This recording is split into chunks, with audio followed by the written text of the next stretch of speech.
नमस्कार शेतकरी बंधू, मी पांडुरंग सर्वदे कृषी पर्यवेक्षक चंदनखेडा, तालुका भद्रावती, जिल्हा चंद्रपूर, ग्रीन फार्मिंग यूट्यूब चॅनलमध्ये आपले सहर्ष स्वागत करत आहे. शेतकरी बंधूंना आपण आजच्या व्हिडिओमध्ये धान पिकावर येणाऱ्या खोडकिडीविषयी माहिती घेण्याचा प्रयत्न करतो. त्या खोडकिडीचा तिच्या वाढीच्या अवस्था, तिचा प्रादुर्भाव किंवा पिकावर नुकसान करण्याची पद्धत, तिचा आपल्या पिकावर कोणत्या कालावधीमध्ये प्रादुर्भाव होतो आणि तिचा प्रादुर्भाव होऊ नये यासाठी आणि प्रादुर्भाव झाल्यानंतर अशा एकात्मिक व्यवस्थापनाचा आज माहिती घेण्याचा प्रयत्न करणार आहोत.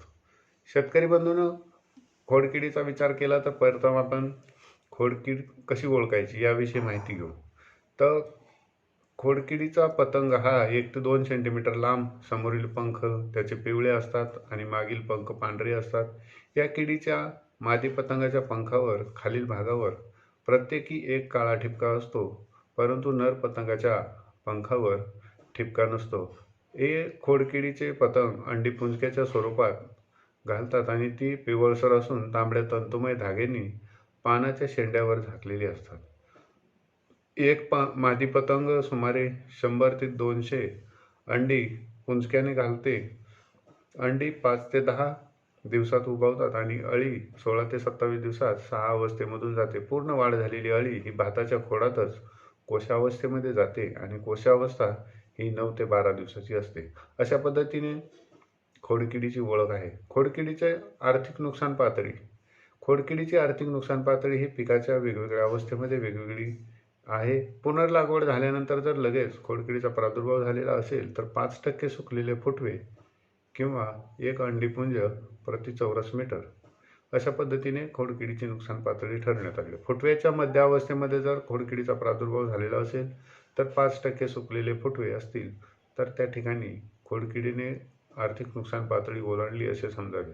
आणि ज्यावेळेस लोंब्या तयार होण्याची अवस्था किंवा फुलोरा अवस्था असते त्यावेळेस एक पतंग प्रति चौरस मीटर जर आढळला तर त्या ठिकाणी या किडीने आर्थिक नुकसान पातळी ओलांडली असे समजावे. प्रादुर्भावाची संभाव्यता आणि कालावधी.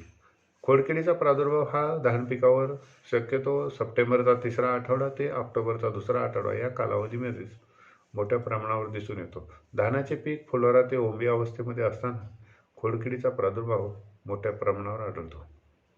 खोडकीड आपल्या पिकाचे नुकसान कशा प्रकारे करते हे माहीत असणे खूप आवश्यक आहे.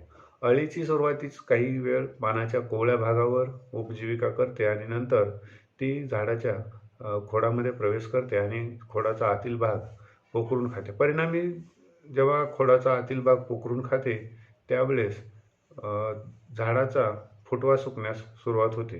रोपाचा गाभा मरतो. यालाच कीडग्रस्त फुटवा किंवा डेड हार्ट असेही आपण म्हणतो.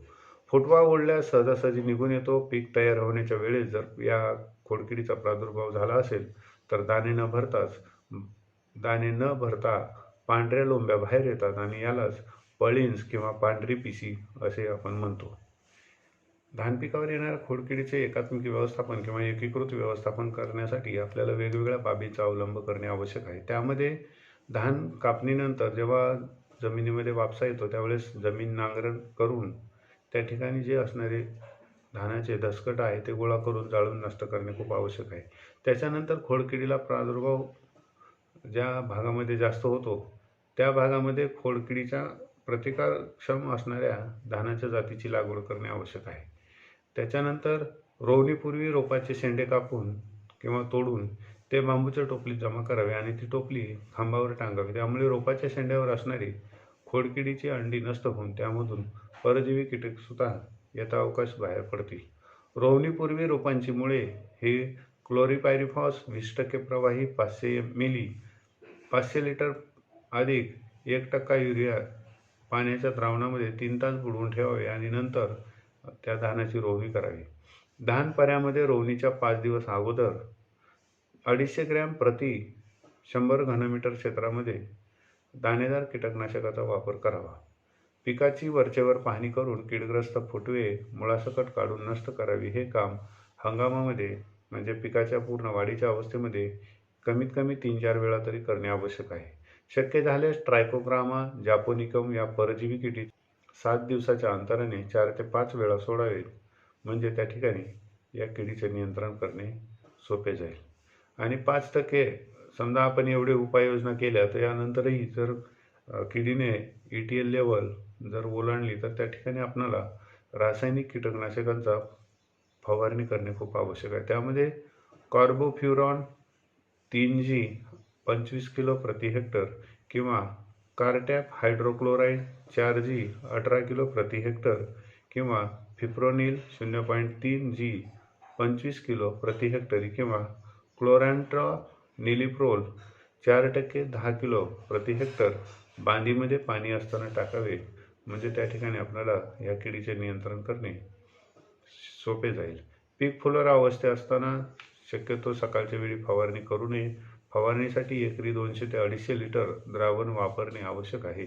धानाची कापणी करतानाही जमिनीलगत करावी आणि धान कापणीनंतर जेव्हा वापसा तयार होतो त्यावेळेस जमिनीची नांगरट करून दसकटे गोळा करून नष्ट करणे आवश्यक आहे. याच्यानंतर खोडकिडीचे व्यवस्थापन करायचे झाले तर त्या ठिकाणी आपल्याला शेतामध्ये 10% कीडग्रस्त फुटवे दिसले तर कार्टॉप हायड्रोक्लोराईड 4G 18.75 किलो किंवा कार्बोफ्युरॉन 3G 25 किलोग्रॅम किंवा फिप्रोनिल 0.3G 20 किलो प्रति हेक्टर बांधीमध्ये पाणी असताना टाकावे किंवा क्लोरॅन्ट्रॉनिलिप्रोल 18.5% SG 3 मिली किंवा कार्टेप हायड्रोक्लोराईड 50 SP 20 ग्रॅम प्रति 10 लिटर पाण्यामध्ये मिसळून आपण त्या ठिकाणी फवारणी करू शकतो. पिकाच्या गर्भावस्थेनंतर दाणेदार कीटकनाशकाचा शक्यतो वापर करणे टाळावे. अशा पद्धतीने वेगवेगळ्या बाबींचा अवलंब करून आपण धान पिकावर येणाऱ्या खोडकिडीचे नियंत्रण करू शकतो.